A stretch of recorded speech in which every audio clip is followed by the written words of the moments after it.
the different levels of cognition, emotion, personality, and social characteristics involved in every in different activities. So I'm using that to classify the marketing activities. That's one of my approaches to do this.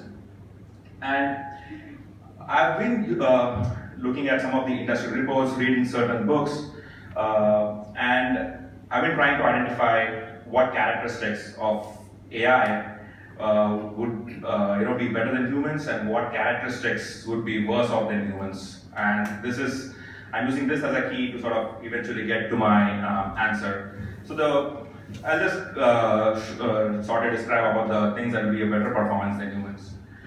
First one is doing repetitive job, A/B testing, doing multiple iterations, collaborative filtering, and finding nearest neighbors, basically finding out similar customers. These are things AI can do faster, better than humans at a big scale, which is important for really big companies. Another thing that AI can do really well is collaborative filtering. Basically, if I like movie Baby and Toilet, and if I like Lagan, then if someone else likes the first two movies, highly likely that the other person will also like Lagan.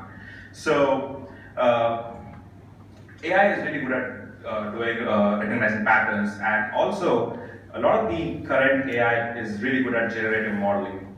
A lot of the models that humans generate, we try to make things beautiful, we want everything to be symmetric, but AI can actually, as you specify the requirements, AI can actually generate designs which you don't even imagine, which you can't even think of.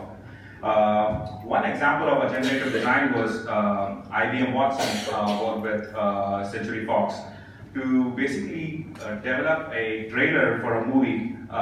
They just fed the system with a lot of horror movies, and then they showed a new horror movie, and the system automatically generated a trailer based on how it was trained.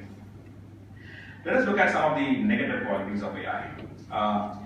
AI can perform poorly, and this might really affect the brand a lot when there is a new situation.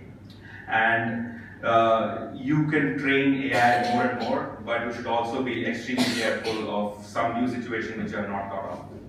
And another very important thing which I'm really interested in is the lack of empathy in AI. A lot of new chatbots say that they're more empathetic, but right now, many customers, if you look at online comments from a lot of websites, they always feel there is a lack of empathy, and this is what I've been finding. And just to quickly run over, I am looking at typically 4 marketing activities: personal selling, customer service, marketing research, and I'm also thinking of advertising to sort of classify the activities and see where AI will be a complement or a substitute. So, yeah.